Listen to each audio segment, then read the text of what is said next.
say F, and when you bend it, the force would be say F1, which is greater. This spring force is labeled S to the adjacent diagram over here. This is the force that actually takes it across, and this is. Thus, the tension in the spring is called S cos B. Got it? See, this is the tension. This is the spring tension. Okay, and this is the entire angle between them. So it becomes S cos B. On the draw weight end, the draw weight of this bow is 2 times of S cos B into cos A. Cos A is A would be this angle, B would be this angle between these. Sorry. Everything okay, right?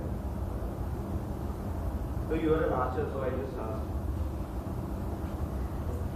So both the upper and the lower limbs would exert the same kind of force and tension, and this would be the draw energy. How you actually get it is, as the draw weight starts increasing, the energy would come as a function of the draw length.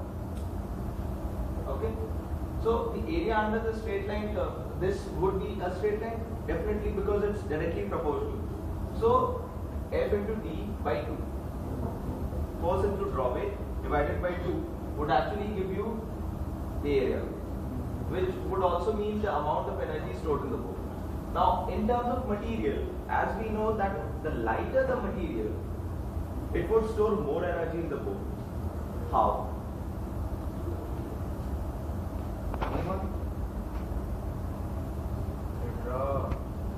The energy used by the bow is less than Yes, that is one, and the second point also would be that it would be less affected by gravity. So it increases the energy, it reduces the energy loss due to its weight. So that is how you transfer more energy to the bow, from the bow to the arrow. And the bows are usually made up of wood, aluminum or fiberglass. Even this is an aluminum bow. It contains 6061 T6 aircraft grade aluminum along with titanium and a bit of alloy, plus carbon on its limbs. Moreover, the bows like crossbows are made up of spring steel. You've heard of it? Material science? Greater tensile strength? Lightweight. Okay.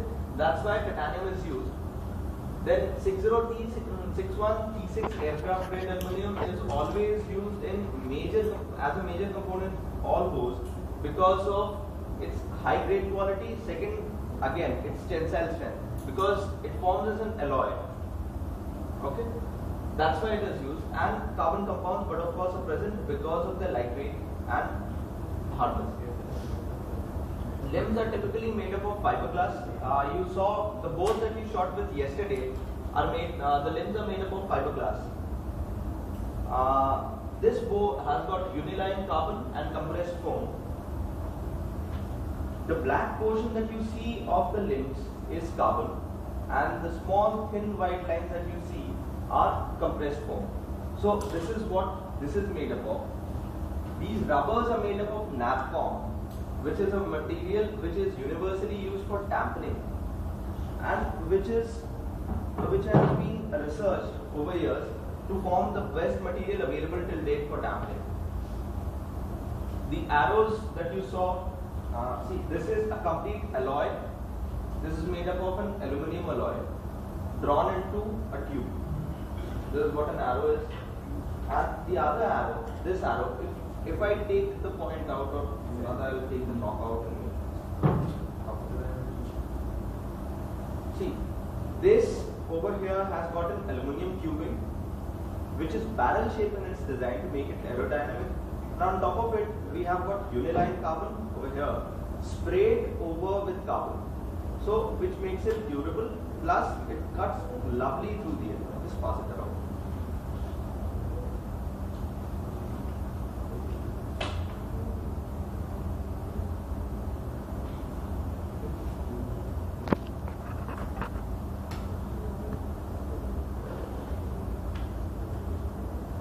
the tip on it, as you can see, is a bullet point.